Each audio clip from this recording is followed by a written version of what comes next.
ஓம் அமிர்தேஸ்வரியே நமக. ஓம் நமச்சிவாயா. இன்றைக்கி அம்மாவுடைய அன்பு குழந்தைங்களுக்குன்ற புத்தகத்தில் அடுத்த மெசேஜ் என்னன்னு பார்க்கலாம்.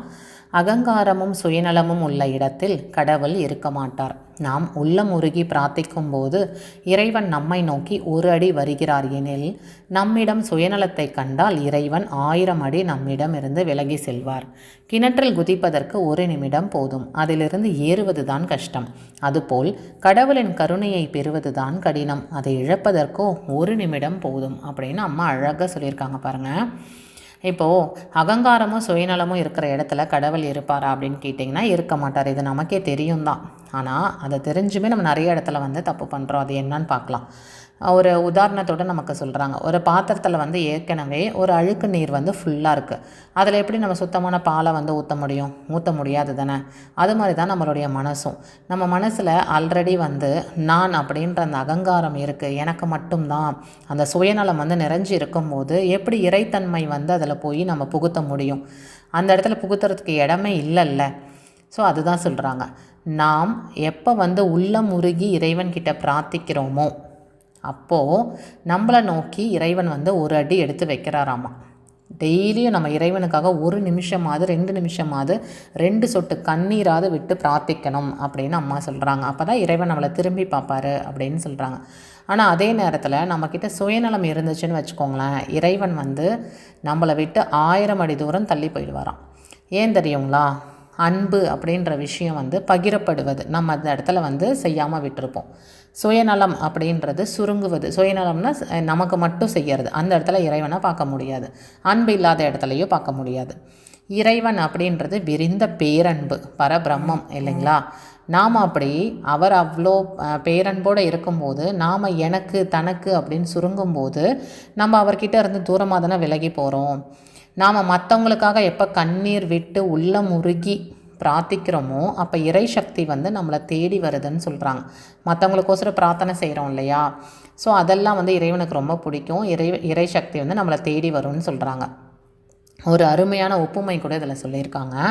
ஒரு கிணற்றில் குதிப்பதற்கு 1 நிமிஷம் போதும், ஆனால் அதுலேருந்து ஏறுறது தானே கஷ்டம்.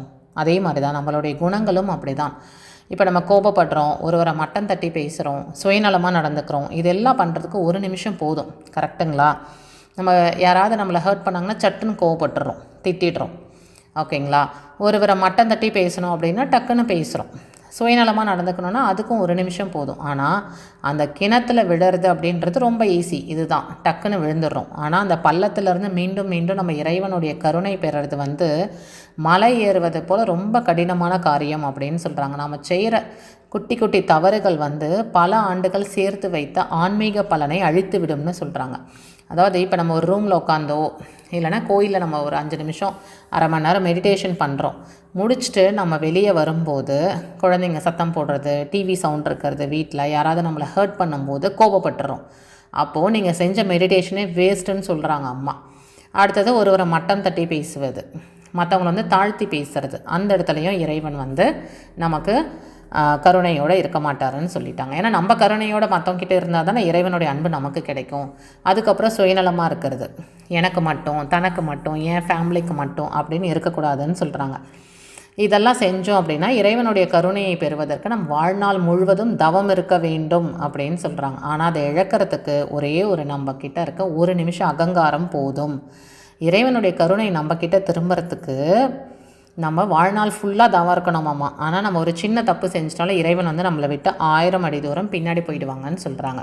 ஆதலால் ஆன்மீகம் அப்படின்றது என்னென்னா ஒரு காட்டில் உட்காந்து நம்ம தவம் செய்கிறது கிடையாது. நம்மக்கிட்ட இருக்கிற அகங்காரம் அப்படின்ற திரையை விளக்குவது தான் ஆன்மீகம்னு சொல்கிறாங்க. அப்போ நான் அப்படின்ற அகந்தையை விட்டுட்டு எப்போ நமக்காக மற்றவங்களுக்காக அப்படின்னு நம்ம நினைக்கிறோமோ அப்போ தான் நம்ம சுயநலத்தை தாண்டி பிறர் நலம் நாடுறோன்னு அர்த்தம். அப்போ இறைவன் நம்மளை தேடி வர வேண்டிய அவசியம் கிடையாது.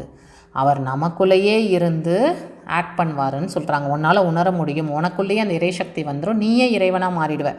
இப்போது கஷ்டத்தில் இருக்காங்க, அவங்களுக்கு போய் நீங்கள் உதவி செய்கிறேன்னா அவங்களுடைய கண்களுக்கு நீங்கள் இறைவனாக தான் தெரிவிங்க. அதுதான் சொல்கிறாங்க. அப்போது இன்னையிலேருந்து நம்ம எல்லோரும் ஒரு மாற்றத்துக்கு வருவோமா? அகங்காரத்தை குறைக்கணும், அன்பை பெருக்குவோம், அம்மா சொன்ன விஷயங்கள் எல்லாத்தையும் ஃபாலோ பண்ணி ஆன்மீகத்தில் முன்னேறுவோம். நன்றி.